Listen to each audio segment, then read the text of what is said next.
Well, right now, more than 2 million of the long-term unemployed could lose their unemployment benefits at the end of the year. And questions remain about whether or not a deal will be reached as part of the fiscal cliff negotiations to extend those benefits. And some wonder if more extensions are actually a good thing right now in the economy. Christian Dorsey is from the Economic Policy Institute. Daniel Mitchell, a senior fellow at the Cato Institute, join us. And Dan, you say you're one of those that say, listen, maybe we shouldn't extend unemployment at this time right now in this economy. Why not?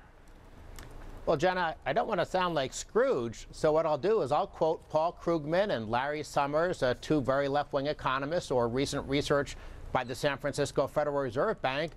They all come to the same conclusion. The more you pay people to be jobless, the more likely they are to be jobless. And the academic research is pretty clear that you actually extend and lengthen periods of unemployment by providing these subsidies. Now, I agree, government should do something, but don't extend unemployment benefits. Adopt pro-growth policies so that we get more job creation, because that's what will help these people the most. And Christian, let's talk a little bit more about that. It used to be during the financial crisis that state and federal unemployment benefits would give you about 99 weeks of unemployment. Right now, the longest in our country is around 83 weeks for the state of New York. What do you think is reasonable right now?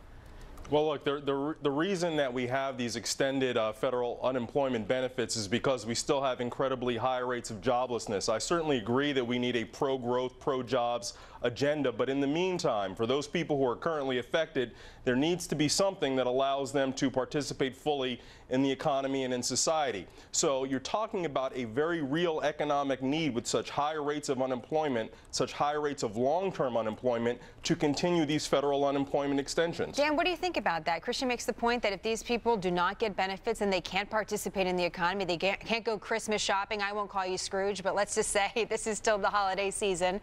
You know, what about that? What about that point of view? I'm simply looking at the empirical evidence. I guess you could call it a tough love approach.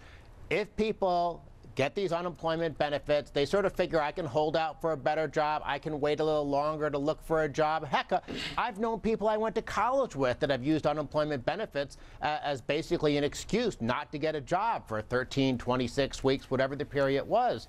Now, obviously, if you find an example of a family with a couple of kids, that's a lot harder luck story than just some single guy goofing his way off through life watching ESPN all day. Like the guys you went to college with. No, I'm just going to leave it there. Unfortunately, Christian, we're short on time, but I'll give you the response and the first response next time, because I'd love to have you both back to talk about this. This is a big issue, and 2 million Americans, it's an important one. Thank you both very much.